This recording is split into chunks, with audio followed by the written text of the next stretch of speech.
All right, Doug, take me back a couple of years ago.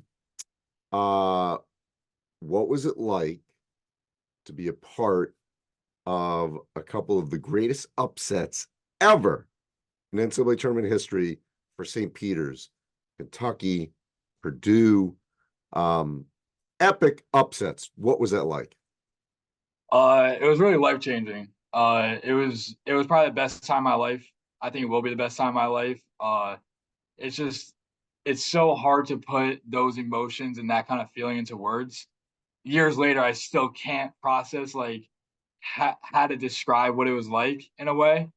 But I would say just to be part of something, a team that was so connected and all of us having the same mindset of just winning games and playing together, just having that connection and being the underdogs and going against the best teams in the country and taking them down. That's like it's such a crazy feeling to try to express. Like if you really just had to be there, you had to experience it to really understand fully. But I would say it's life changing.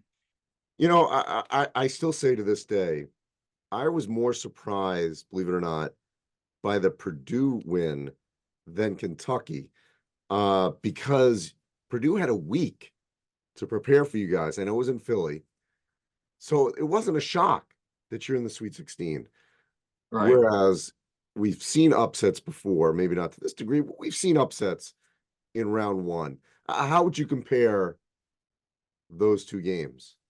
So I would say going into Kentucky, we'll bring it back to the MAC championship. We win that game. We're going to March Madness. We're feeling good. We're on a win streak, and we find out we're playing Kentucky on a selection Sunday. We find out we're playing Kentucky. We're going to Indiana. We're as a team, we're like, oh, like this is gonna be great. Like, and our coach, Coach Shaw, he's going, we're not going for an experience. Like, we're going to win. Like, we're preparing to win. We believe that we could win. Like, he got that right into our heads right away, like instantly. So that week building up to that, we were just locked in. Like, we're really going to win this game. Like, we're gonna try our very best to go win the game. We're not going there to have fun and just like mess around, enjoy the experience. Like, this was a game that another game on our schedule that we're gonna go win. So that was really the mindset at start.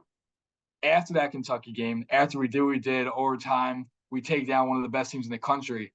Now we're like, we could play with anybody. Like this is March Madness. This is what you dream of doing as a college basketball player, especially an underdog, being the Cinderella team. Like this is what people dream of. So after that win, we thought we could beat everybody.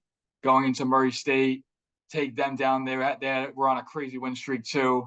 Great team, take them down. And now going into Purdue, we're like, now like we're going up levels, but like it's all the same mindset, it's all the same stuff. Like we're just gonna play as best we can. We're gonna play together, and the same mindset is we're going to win the game. So after we beat Purdue, then it was like we're almost there. Like we're almost at the championship. Like we could really do it, but UNC got us. What was it like to know that you were part of busting brackets everywhere?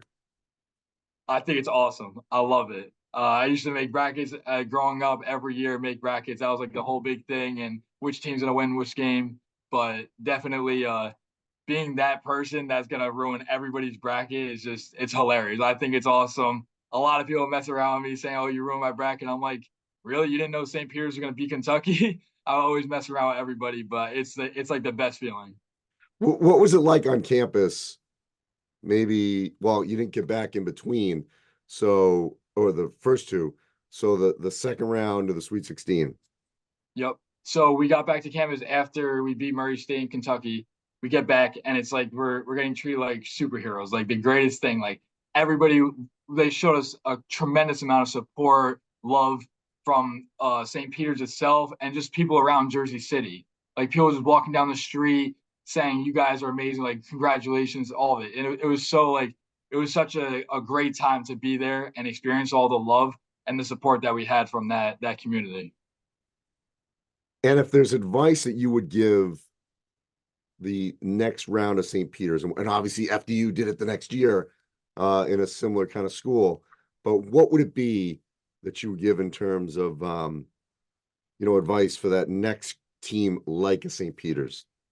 Yes, yeah, I would say there's a bunch of things that need to be like right at the moment, but I'd say the main thing is just the chemistry and the connectivity and like I'm not playing for myself. Like I'm playing for my teammates, and my teammates are playing for me. The coaches are coaching for us. We're playing for them. Like it's all one big unit working together. There's not one person who's beating these teams, especially at that level.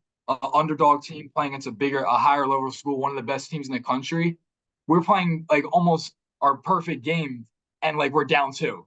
It's like you need to do everything almost perfect, and the way to do that is really just being completely together and having as best chemistry as you can have, and just play to win. Really. All right, awesome, Doug. I appreciate your time. Yeah, of course. Thank you for having me.